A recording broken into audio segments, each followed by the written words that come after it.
Hello, sunshine. Welcome to the show. Your show. I'm Coy Wire. This is CNN 10, and we have your 10 minutes of news with no opinion, no slant for this Thursday, October 23rd. Happy Friday Eve.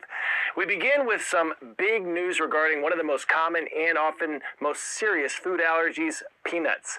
10 years ago, a landmark study proved that introducing peanut products to young babies could help prevent them from developing life-threatening allergies. Now, a decade later, new research is showing just how effective the unique approach has been. Our Meg Terrell has more. Well, about 60,000 U.S. kids are estimated to have avoided having a food allergy after guidelines were changed in 2015, specifically about the early introduction of peanuts to their diet. Now, this is a study from researchers at the Children's Hospital of Philadelphia. They used electronic health records to look at diagnoses of food allergies and specifically peanut allergies around this guidance change. And the reason the guidance was changed was there was a landmark study in 2015 that showed early introduction of peanuts to babies, between about 4 months and 11 months of age, was associated with a significantly decreased risk of developing dangerous peanut allergies and for having them later in life. And so the guidance was changed. What they found is that after that 2015 guidance, specifically for high-risk babies, there was a 27% decline in peanut allergies. And then after that guidance was expanded in 2017, that decline went to 40%. And so obviously, food allergies and specifically peanut allergies are a huge issue. 8% of U.S. kids is estimated to have a food allergy, and 2.2% of kids are thought to have peanut allergy. And so the researchers here say this is evidence that introducing peanuts and other allergens as well, potentially, is a good way to reduce risk of developing these allergies over time. And the guidelines right now are around 4 to 6 months of age in consultation with pediatricians. Now to the global manhunt for the thieves who stole crown jewels from the Louvre Museum in Paris in broad daylight in just 7 minutes' time. Museum officials say there are now around 100 investigators working on this case.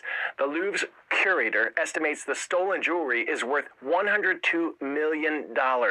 A Paris prosecutor gave a warning to the thieves, saying that they will, quote, never obtain these considerable sums if they were to dismantle, melt down, or resell the artifacts. French police have recovered one of the 2 getaway scooters that was used in the heist. They're also searching for DNA evidence in and on the truck and the ladder that was left outside of the museum.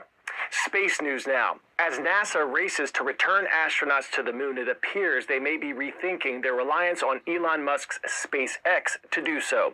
U.S. Department of Transportation Secretary Sean Duffy, the acting head of NASA, says he is ready to reopen the bidding process for Artemis 3, the historic moon landing mission slated for as soon as the year 2027.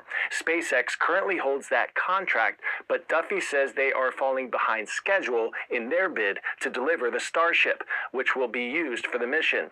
It's the most powerful rocket ever created, but it is still in the early stages of development. Industry leaders have expressed concern that the long timeline could cause NASA to lose the new moon race against countries like China, India, and Russia. Duffy says he's willing to let other companies bid, including Jeff Bezos' Blue Origin, which has its own contracts for other future Artemis missions. NASA hasn't landed an astronaut on the moon since the Apollo missions more than 50 years ago. Pop quiz hotshot. What does the term etude mean in piano music? Slow lyrical work, study or exercise piece, fast dance piece, or improvised solo? If you said study or exercise piece, you better work. Frédéric Chopin is the composer most famous for his etudes, short, technically challenging songs that also have a great emotional and musical depth.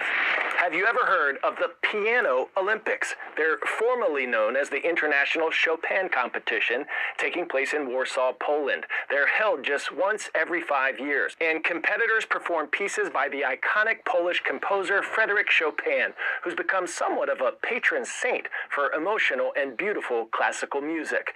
This year's winner, Eric Liu, a 27-year-old classical pianist from Massachusetts, was selected the winner by a panel of 17 judges. He beat more than 180 other talented musicians. Here's part of this Chopin showdown.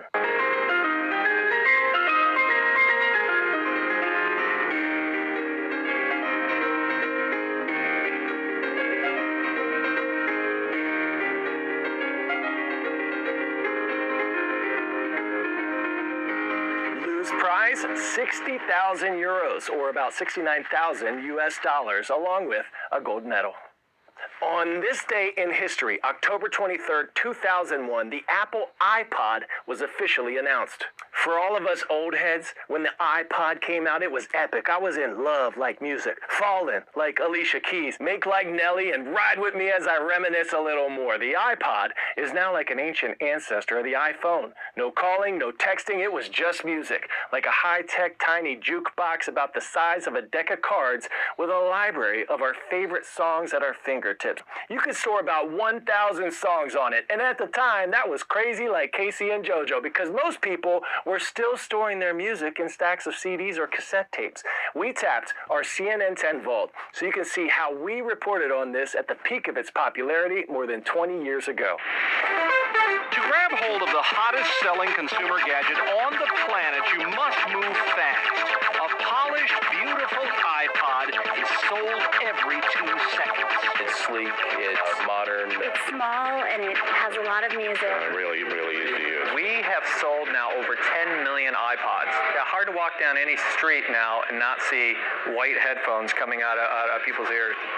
On the surface, this darling of the tech world is simply a hypercharged music machine, a portable computer hard drive capable of recording and playing 10,000 songs, 21 days of nonstop music. The problem is, unless you're a radio station, you don't own that much music. So the rapidly expanding cult of pod is coming up with all sorts of ideas about what to do with that extra space. At the Burglary School in New York, Tu fais les questions? students study foreign languages on iPods. Now they can hear any time how they sound compared to a native speaker of French or Chinese. And that helps us with hearing other people speak and hearing how we're supposed to be pronouncing things. We would love to use it more for the history department. There are quite a few applications in the sciences. I can see this expanding to many other departments in the coming year. The applications go on. Catherine Cornelius is an artist buying an iPod with photo storing capabilities. It's easy for me to have my portfolio on that while I'm, who knows who I could run into and show my work to. Critics complain that the rechargeable battery must be replaced by a technician. Competitors say their mock pods offer better sound quality. But everyone watching the tech business knows little pod sets the pace. I mean, basically, if you want to compete with Apple on this thing now, you gotta have an iPod knockoff. You can't do something much different. So it's changed the world that way.